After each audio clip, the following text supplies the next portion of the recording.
When I joined the Navy, I took an oath to support and defend the Constitution of the United States. Amen. Against all threats, foreign and domestic. And right now, my country needs me to stand by that oath more than ever. That's why I'm running for United States Senate, is to get the Constitution back in the government, because the government has been ignoring it. The politicians have been ignoring it. They'll even say on TV, it's not our job to figure out whether it's constitutional. That's for the lawyers to figure out after we pass the law. That's what Nancy Pelosi said. That's not acceptable to me. If you don't know what your job is, if you don't understand what the principles of the Constitution are, you need to be out. That's our problem with our economy right now. Government is costing way too much money. We were around 18%, which was bad. We should be around a 12 to 15%. That would be ideal. Because then we got about 6 or 7 people working to pay for every person that's working for the federal government. That's a lot lower tax burden for all of us. When we're up at around 25% where we're at now, that means there's 4 civilians working to pay that one federal employee. Back to basics. Back to the fundamentals of the Constitution. The Constitution is not a living, breathing document. It does not need an interpretation more appropriate for our time. It's written in very plain language. Limit the federal government. Empower the states to provide the services that we need, and protect the people. That's what it's supposed to do. That's what the federal government is supposed to do. Make it so we have a nice place to live. It's not supposed to give us things. It's not supposed to do things for us. It's not supposed to take all of our money. It's supposed to protect us and protect our interests overseas. And when we have internal squabbles between states, it's supposed to manage those so that they don't get out of control and create wars between the states. That's what I want to get back to. It's not supposed to be providing education, for example. We have a Department of Education. It doesn't educate one child, but it takes a lot of our tax dollars. I call it the Swiss cheese factory.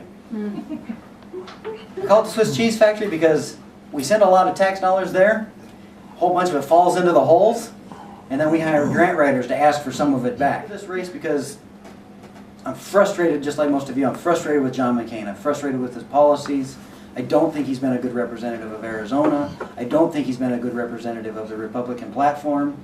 I think he's done more damage because he's been running for president for so long that he just hasn't represented us well.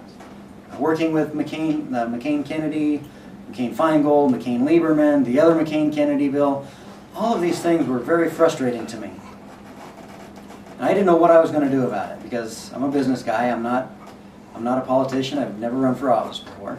So I did some research to find out who's run against him before, who's giving him a challenge, who can I work for, and who can I put my money into and help defeat him. And I found out nobody has ever run against him in a primary. He has general election challengers. Stuart Starkey was a popular one as a Democrat.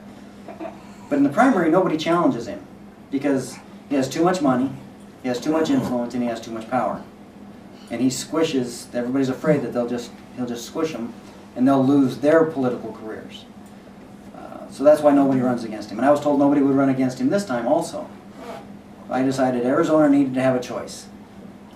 In January of 2009, I filed my paperwork with FEC after reading several books. And I said, Arizona needs to have a choice. I've never run for office. I don't know if I'll get one. I'll get 2 votes. And then I found out I'd get 5 votes because I've got 3 daughters that are over the age of 18. Then I figured out I'd get 7 votes because my dad and my mother-in-law. And it just kept growing from there. And when the Tea Parties got started, that was another great opportunity for me. I started working with the Tea Party groups, going to their rallies, going to their weekly meetings. The 9/12 groups, when those got started, I went to all their meetings. And I just found out that there's a lot of people that felt like I did. We're concerned where the country is going. We don't like what the politicians over the last 40 or 50 years have been doing. John McCain is one of them. John McCain on his advertisement says, the government's not doing their job. Well, I got news for John McCain. He is the government. He's been there for almost 30 years. If he's not the government, then nobody is right now. The representation in Washington, D.C. You and me, John McCain is not the government. Washington, D.C. is not the government. The way the Constitution is written, it's we the people are the government. We'd like to get back to that. We need to get back to that. And we're getting there with the educated voters. Everybody is more educated about how politics is supposed to work, how government is supposed to work, and the importance of the Constitution. The Constitution sets up the system of governance. Washington, D.C. is the system that the Constitution puts in place to provide the necessary services to maintain order and protect the people. And we need to get back to that. And we will get back to that because there's great people running all over this country. I'm not the only one. Sharon Engel up in Nevada. There's a guy in Missouri, Rand Paul in Kentucky. There's a guy up in Utah.